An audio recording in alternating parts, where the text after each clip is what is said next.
Hey, is that folk music that you play there? What is that? How do you call that folk music? I think it was Studs Terkel who asked Big Bill Brunzi, did he consider his blues music to be folk music? And Big Bill says, well, never heard no horses.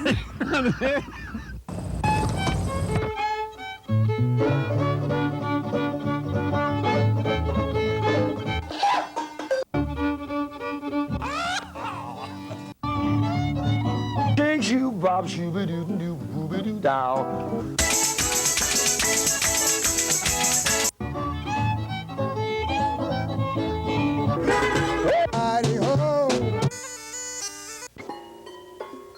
Bang!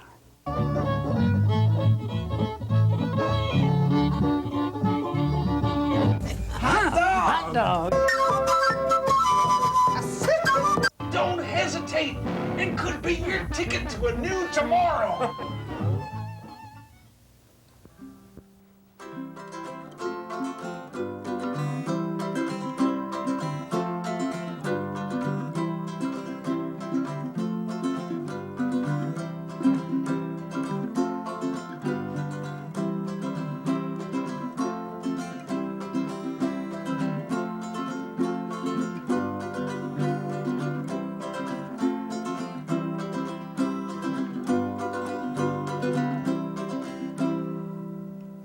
Aloha and welcome to Horses Sing None of It.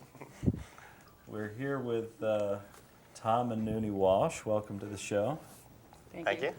And James Heinig. Heinig. I almost had it. It was right on the tip of my tongue. And they're here to tell us about the Ukulele Hall of Fame Museum. Yes, we are. Can we start with a little history of the ukulele or of the museum? Well, I'll tell you a little bit about the museum first, and then we can talk about the history of the ukulele. The museum is an organization that we started up in 1996, and we recently were granted federal nonprofit status. Although it's called a museum, we don't have a permanent open to the public building. That's one of our long-term goals. Right now, we're an entity on the World Wide Web with our website, and we do as many places where we can do displays at museums and at fairs and things like that right now. And we also run our own ukulele expo where we also put on displays and performances. Cool. And that takes place where? It takes annually, right? Yeah, the Ukulele Expo is an annual event for the last 2 years, and again this year it'll be in New Jersey. It's been in the Women's Club of Upper Montclair is our most recent venue. It's a nice big space where we had last year a few hundred people attended over the 2 days. Cool. October 26th. Oh. It comes up in October. Yes, it Yeah, does. pretty much every fall, yeah. And people can find out about that by going to your website, Right. which is www.ukulele.org, and that's UKULELE.org. and it has magically appeared on this Wonderful. wizardry of Incredible. pen Incredible. in the control room. As for the history of the instrument has its origins in a Portuguese instrument called the briguinha, and we brought along a picture of the briguinha. You can hold this straight. That's the forerunner to the ukulele. That was in the 1800s. People actually from the island of Madeira came to Hawaii and brought over their briguinhas. And in 1879, the first ship arrived with 3 men on it who were all instrument makers and would build instruments. And they began making instruments in Hawaii that were similar to the Portuguese briguinha with the native woods in Hawaii. And it quickly became popular in Hawaii and became known as the ukulele, where the word ukulele, it comes from the Hawaiian for uku, which is flea, and lele, which is jumping. It means jumping flea, literally. And there's a lot of different stories behind exactly where the name came from, but the most common one is probably the way people's fingers moved around on the fretboard, that they gave the appearance of jumping fleas. And actually, Nuni is related to one of the original makers of ukuleles in Hawaii. Manuel Nunes was one of the three men who was on the ship in 1879 who first started making the instruments in Hawaii. And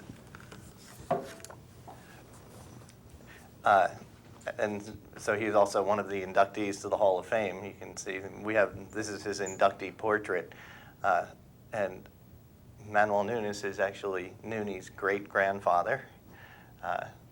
Her mother, Nuni's mother, was born in Hawaii, and I don't know. You could tell more about your family ties. She grew up in Hawaii.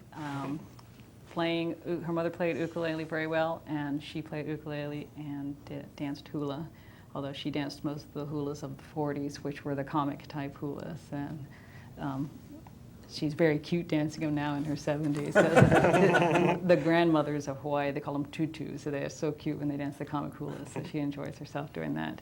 So that was her grandfather, and ukuleles have been passed down through the family. And one of my cousins in Hawaii, Leslie Nunes, has a large collection of Nunes ukuleles, as does the Hall of Fame Museum. Neat. The family tie. Yes. Yeah. And so he was among the inductees in the second year of the museum. And in the inaugural inductee of the museum was King David Kalakaua. And he was the king of Hawaii in the late 1800s. And the reason he was inducted first was because without him as a monarch in Hawaii, the ukulele wouldn't have become what it was, because he was a patron of the arts and music, and he became enamored of the instrument and had it played at his luau's and in his court. And so he's the main reason it's become popular. Now I have a question. Other than the switch from Portuguese woods to Hawaiian woods, is there a significant difference between the?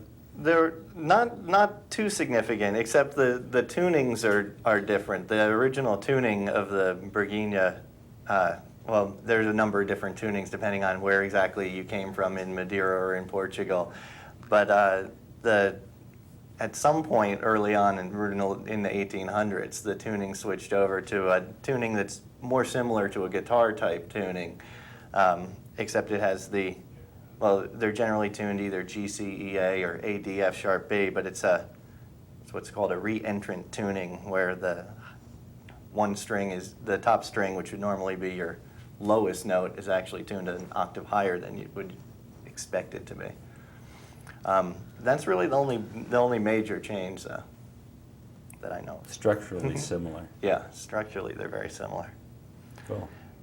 We brought along a couple of Nunes instruments, actually.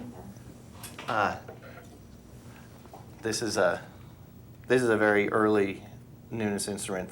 It's from the 1800s at some point.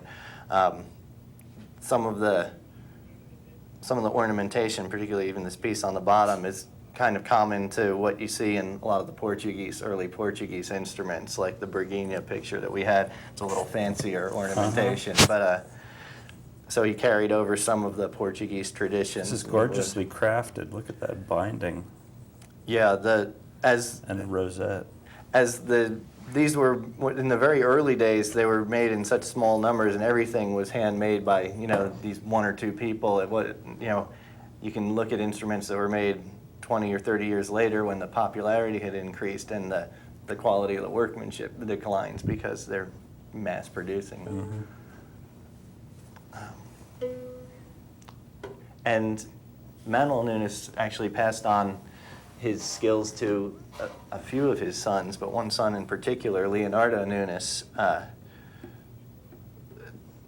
worked in his factory in Hawaii for a while and then moved to Los Angeles and was one of the first people really on the mainland making instruments or making ukuleles. And this is an instrument made by Leonardo Nunes, probably in the mid-teens sometime. This is a little bit bigger size. This is a tenor size, which is a little bit bigger than the standard soprano size instrument. He put some pretty nice binding, Yeah. different fancy types of woodwork. binding on it. Yeah, very nice woodwork Can we on see the early the figure on the ukuleles. back too? Sure. Oh. See, we got a little bit of a split in the back too. But Nicely done, though. Nicely selected.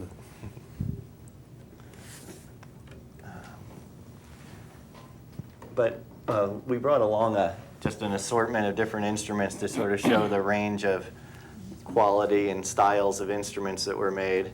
One of the apprentices with Nunis was Kamaka.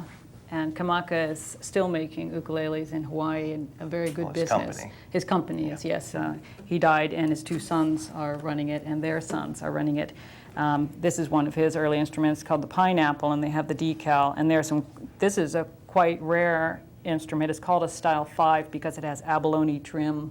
It's one of the fanciest brands, and abalone up the neck, and plus wood inlay. And some of the more rare instruments of pineapple were actually painted to look like a pineapple on the front. Yeah. And so Samuel Kamaka was inducted into the Hall of Fame for his excellent craftsmanship and his long-standing marketing of the ukulele.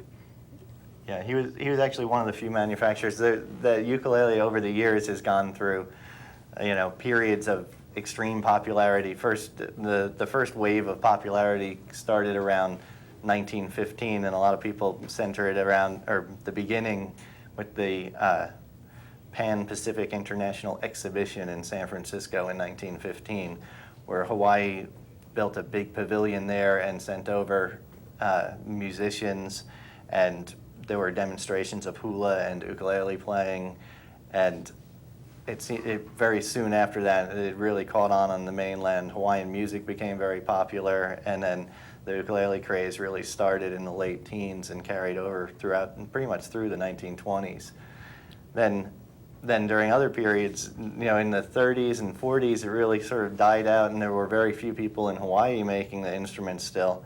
Kamaka was one of the few companies that sort of survived the low points, and it's still around today. And they were also around when the second wave sort of hit in the 50s, and that centered around Arthur Godfrey and his television show. He came on television in the 1950s. He had a few different shows, and he was just immensely popular and played the ukulele, and suddenly there was another craze, and they were selling like crazy again for probably 10 years or so, and before it slowed down again. That's the wave that I'm the product of. And a lot of people feel right now that we're sort of going through a third wave of popularity, because it really slowed down in the 60s, and everybody was playing guitar, and Tiny Tim also probably didn't help matters, although he gave exposure to the ukulele. I don't know how many people actually emulated it and wanted to go out and play like him. So, but over the last 5 or 10 years, it seems like a lot more manufacturers in Hawaii have started up again, and there seems to be just a widely growing popularity. We've noticed it ourselves in the expos that we put on. It started off as a relatively small event and has really grown into something where last year, like I said, we had 250, 300 people, something like that in total. So we're happy about it, and because we all just enjoy playing, and so we're happy to see other people pick it up and get started too. Cool. Well, you want to play us another tune since you enjoy playing? Okay. Mahela Makani? Sure.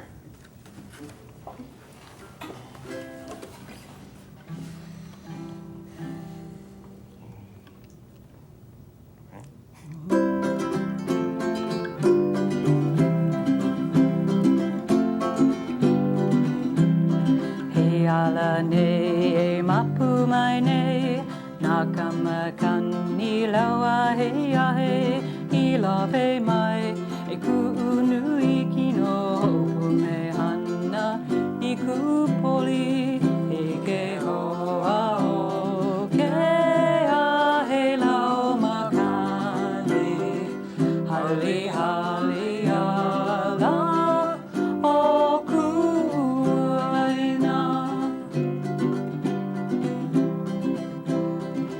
ala ne e moani mai ne naka u anue mili le hua I lawe mai I ku poli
hana manu I lawe mai aloha a au ho'opu me hana I ko leo e ke hoa o ke a he lau makani hali hali hala o kuaina.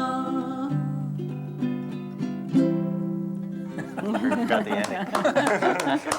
That song good, was lovely. called Ahela Makani. It talks about love being carried on the wind. It was written by Queen Liliuokalani, who was the last monarch of Hawaii before the United States took it over.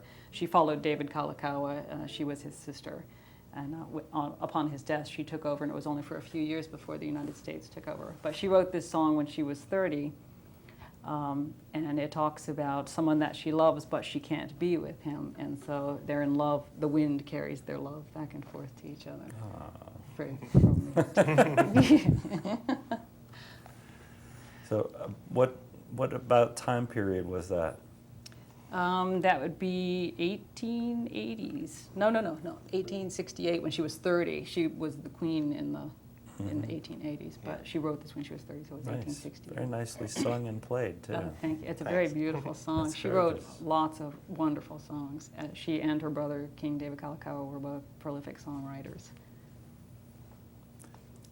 So I remember when we first met at the New Jersey Folk Festival, I asked you how you got involved in this. Well, Nuni's involvement is more, it's more obvious why she got involved because of I think she's had an interest in the ukulele for a long time. It's been in our house, ever since I was a child. I've heard the music and seen my mother dance hula. He did it to me. Yeah. About, I don't know, it must be 14 years ago. 14 years ago, he gave me an ukulele as a present for my birthday. I think it was mostly as a joke, and I went out and I bought a book and I started learning some chords. I didn't play any kind of instrument at all at the time, and Except for the accordion. oh well, yeah, that's true. You're not supposed to say that on television. And I enjoyed it, and so I said, well, I want to get another one. I went out and bought a better one, and then I found myself buying more and more better ones. And now our whole house is overflowing with them. But So when you got your first ukulele, were you already with Nuni? no, and actually, but we met through the ukulele because at the very first ukulele expo that the museum put on, and I was involved in the museum at the time, and we organized this first expo, which was in Massachusetts, in Montague, Massachusetts. And Nuni, who was living in Seattle at the time, flew out to come to the expo because her sister lived in New York, and the two of them decided to come up and see what an ukulele expo was all about. And there he was. An ukulele love story It was. in the flesh. And then I went back to Seattle because I was finishing my graduate work, and we had an email romance, and then I moved out. Mm-hmm. And my sister that we drove up together to the first expo. She's the portrait artist for the museum inductee. She did these portraits. Oh, lovely work. Beautiful. So we met these guys. My first ukulele, I had a counselor when I was 9 years old in camp who played the baritone ukulele and sang the Battle of New Orleans. And I went, I got to learn how to do that. So I asked my parents, and they bought me a ukulele, and I took lessons from the guy, and that was the beginning of my musical career. We heard a lot of that's people great. talking about playing ukulele in camp. It sounds like it was wonderful. Did you have a lot of other people playing in your camp? No, Or it was just you? Oh, so Just the the camp counselor and ukulele me. stories were much earlier than that, like from the 50s probably. We had a woman write a camp ukulele story for our newsletter, and it was just wonderful. It's incredible how many people you hear whose the ukulele was their first instrument. A lot of very famous musicians, but also just all sorts of people say, they wind up playing whatever, all sorts of different instruments, but they say, the first thing I got an ukulele when I was 6 years old. Yeah, it's a kid-size instrument. Right. Right, and Hard it's, for a kid to play a big guitar, but right, and the smaller number of strings makes it a little bit easier, and so it's a nice instrument that you can kind of pick up and learn a few chords very quickly and be playing, be actually playing music and not a very long period of time. got another tune for us? Sure. Oh, we're running out of time Okay. already, Oh, so see, we I'm- should do this hula Okay. demonstration Yeah, thing. let's dance. Okay, I'm talking too much. who's talking? This song is called Hi'ilave. It's a traditional song. It describes the waterfall Hi'ilave, which is at the head of the valley called Waipio on the north end of the Big Island, and it's a spectacularly beautiful waterfall and very romantic. And so this song, it talks about the waterfall, but Hawaiian songs have what's called kaona. It means a double meaning, so it's actually describing a romance at the waterfall. Ready?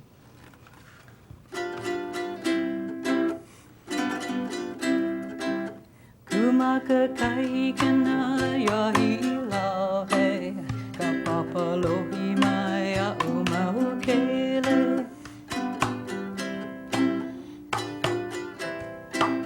Kumaka kai kana ya Hi'ilave, ka papalohi mai a Ukulele.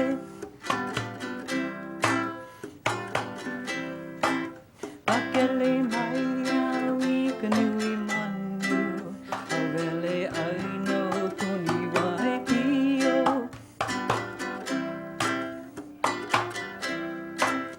Akele mai au I kanui manu, auele aino kuni waipio.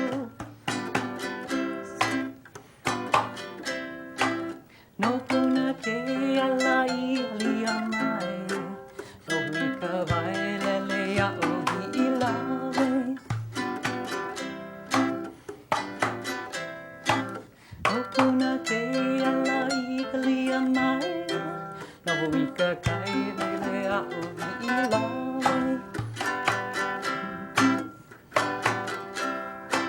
Aina ia mai ana kapuana, kumaka kai kena ia Hi'ilave. Aina ia mai ana kapuana, kumaka kai kena ia Hi'ilave. Hi'ilave, Hi'ilave.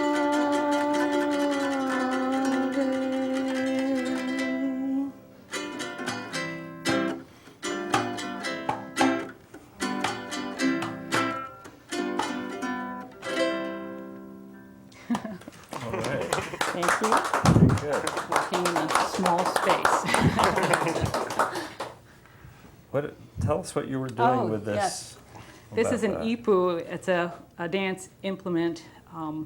There are lots of implements like this that are used with hula because the original hula had no what we consider music, just percussion. And so there were lots of implements like this that made percussive type sounds. There's split bamboo and gourds that rattle, and then these types of things. Ipu, it means gourd. So a lot of hula can be danced with just hands, but then you can use implements too. And this is actually a very nice one done by the artist Kina Kam in Hawaii. She's carved, these are taro plants. Beautiful. Yeah, you pound the roots of this to make poi. Not this gourd, the taro plant. We should tell folks one more time how to get in touch with you through your website. Right. Our website again is www.ukulele.org. That's UKULELE.org. And magically again, it's on the television screen. And folks can get information about the expo. They can also find out about, I guess, becoming a member and subscribing to your newsletter that way. That's correct. Yeah, we we have an annual membership that includes our quarterly newsletter, and all the information is there on our website about how to join up if anybody's interested. And they'll find out all kinds of interesting information on that website. There is lots of information. Tom has built the website. It's wonderful. Okay, we have about what, 2 minutes left for our 12th Street Rag. Okay, wonderful. We have to exchange instruments, huh?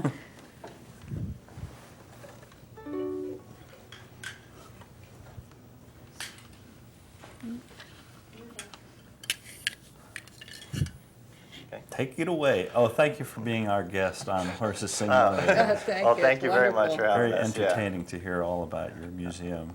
It was wonderful to be here, so thanks. Okay.